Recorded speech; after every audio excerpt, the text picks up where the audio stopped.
More beer from Yorkshire. Take it away, Fred. Now then, we're back.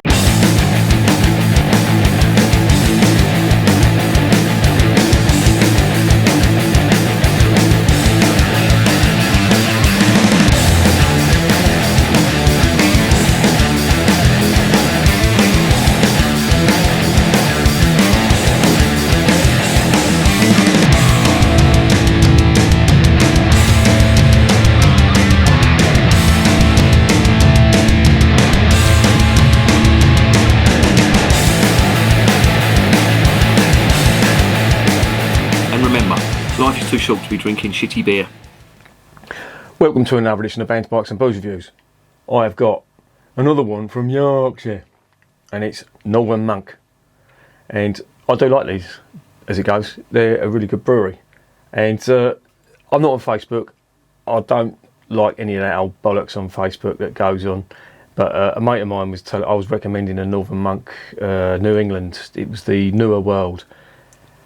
And he said that he's on one of the craft brew forums on Facebook, and he said the snobbery on there when you mention Northern Monk and Brewdog and stuff like that. And I just thought, that's the reason I'm not on there. I can't be doing with all that beer snobbery. I really can't. I know, you can say maybe I am a beer snob to an extent, but I certainly wouldn't knock a brewery just because of the name. It's all about the product.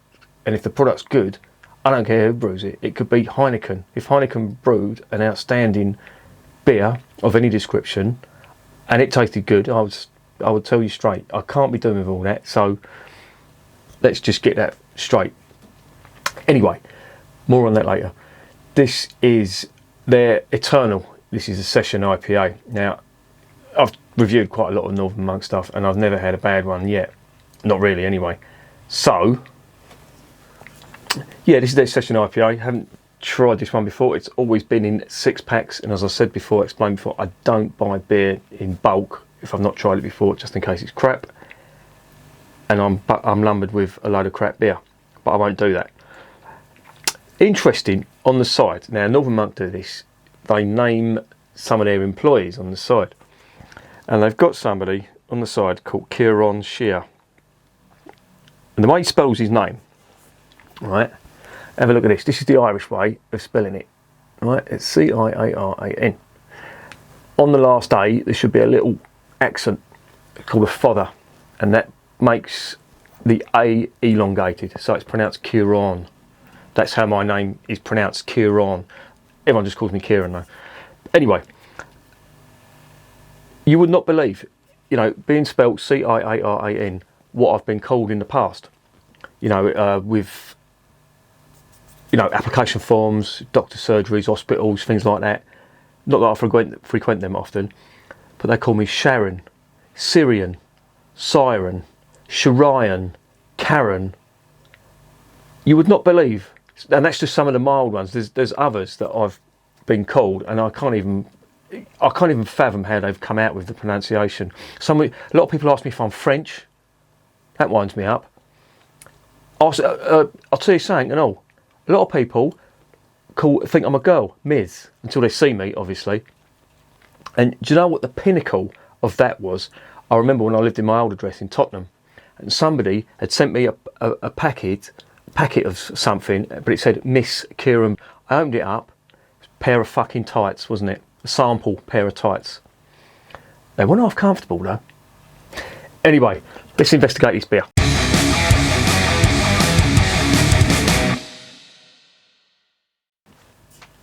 Right, this is a 330ml can. It's 4.1%. It is a session IPA.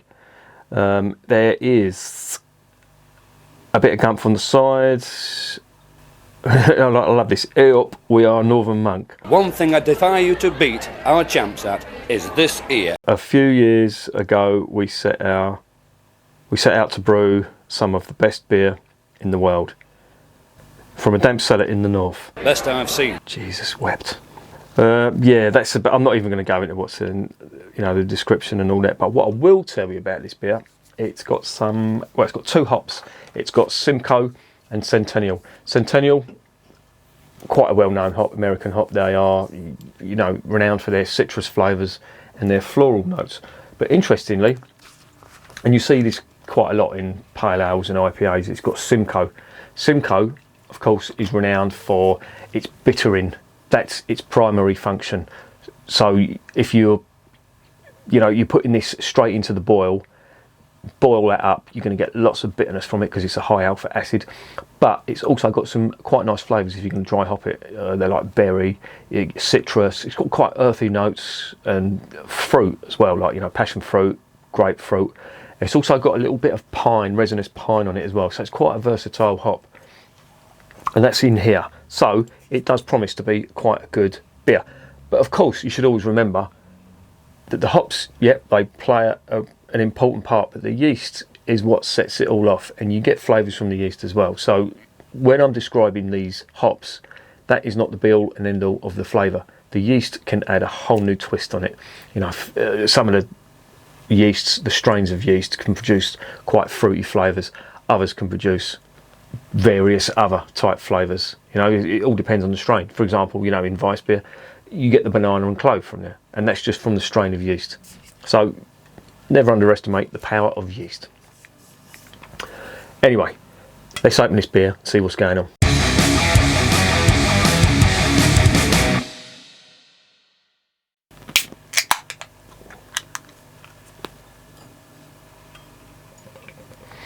Right, I'll pour a little bit out, but I'll tell you what, I'll just get a little bit out of the glass because this is better for getting the aromas. Oh, lovely, very orangey. Now I've just had a tangerine and I'm getting a lot of the flavours. It's not, also I've just had it, it's about an hour ago, but I can smell that in here. It's nice, there's some earthiness to it as well, but it's mainly fruit. It's very juicy, this is. Interesting. And I can also get some pine on there too. There's some of that, you know, that pine Christmas tree resin type aroma to it too. Oh, it smells really good. Now it doesn't say whether this has been dry hopped or not, but it doesn't matter because that is what it looks like. It looks absolutely gorgeous. Now it's a session IPA. It doesn't say what style of IPA, but that doesn't matter. Let's get it down the hatch.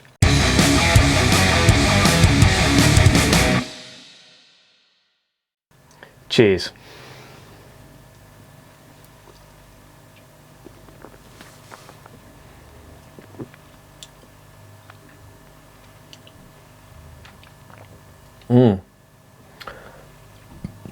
Interesting. Wow.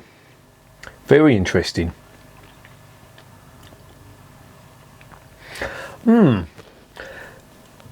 That has got a lot of malt on the back end, and it's quite biscuity. But the whole thing is putting me in mind of a mix between an old British pale ale and a New World pale ale.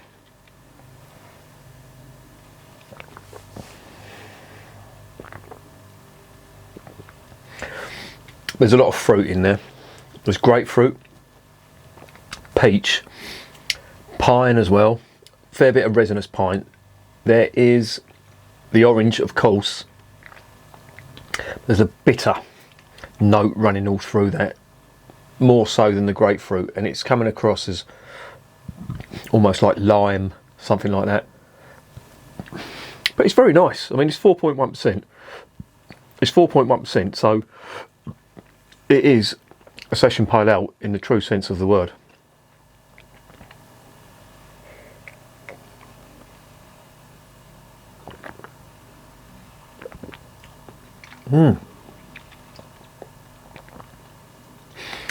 Very nice indeed.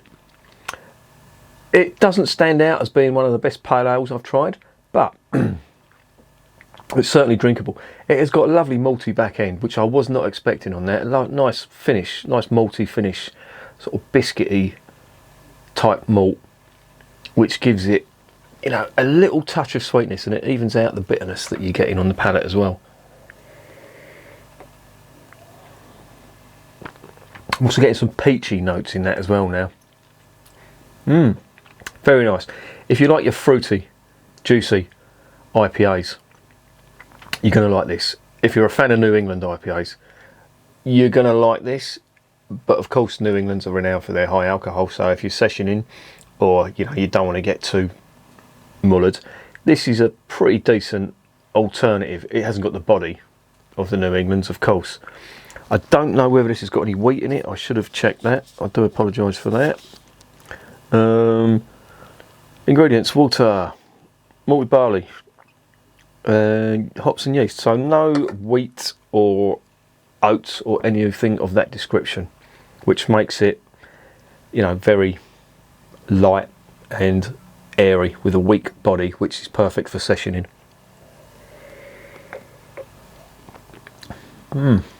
Really nice. Tons of aroma coming out of it. Every mouthful is just wafting out of there. Really nice. I do like that. That is a good one.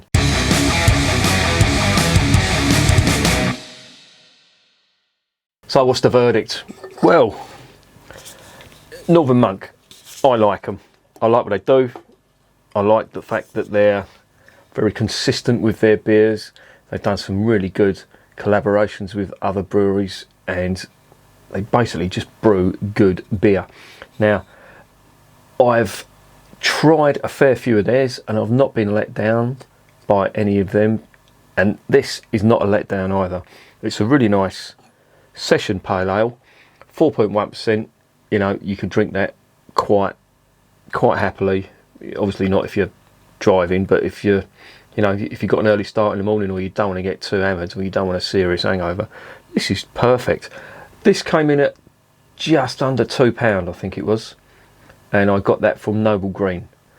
I think it was £1.80 something, which is not bad in my opinion. So yeah, all in all, in the overall scheme of things, taste, price, etc., I'll give that an 8 out of 10. I definitely recommend it. I do think the Faith that they do is a slightly better pale ale. I've got that up here somewhere.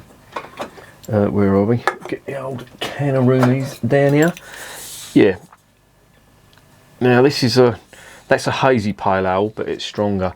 Now if it's a toss up between these two, I would go for this all day long. But this is not bad at all. But on its own merits, I'll give that 8 out of 10.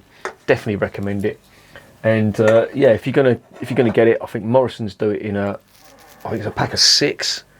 It comes in, no, is it 6? Yeah, it's 6, and it's just over £6. So you can't really go wrong with that. And if you just want to try one can, Noble Green, they will do it for under £2. So yeah, not bad at all. Recommended. And remember, beer is working class champagne.